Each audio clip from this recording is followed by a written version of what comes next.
Өнөөдрийн байдлаар бид нар 1.1 тэрбум долларын их усүр татсан байна. Энэ их усүрүүдийн зардал бол 15-аас 16%-тай. Бид нар гадны зах зээлээс их усүр татаад Монгол банкнд swap хийхэд өнөөдөр swap-ын зардал 8%-тай.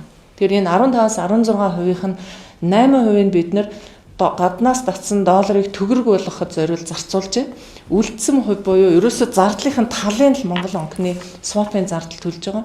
Гадаадын банк санхүүгийн байгууллагуудаас бид нар доктортой хөгжлийн бодлогыг дэмжих чиглэлийн зээлүүд авж байгаа учраас арилжааны зээлийг бодвол харьцангуй хүү багтай буюу дунджаар 8 орчим хувийн хүүтэй доллар авч яхад төгрөг болохоор 15-16% болчдөг. Тэгэхээр бид нар бол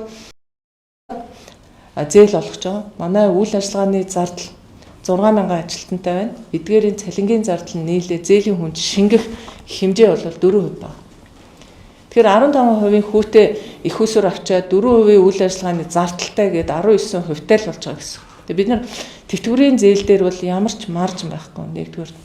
Хоёрдугаарт нь бол тэтгэвэр авагч нар болон хүүхдийн мөнгө тарааж байгаагийнхаа хувьд энэ хүмүүсээс бид нар огт шимтгэл авдаггүй.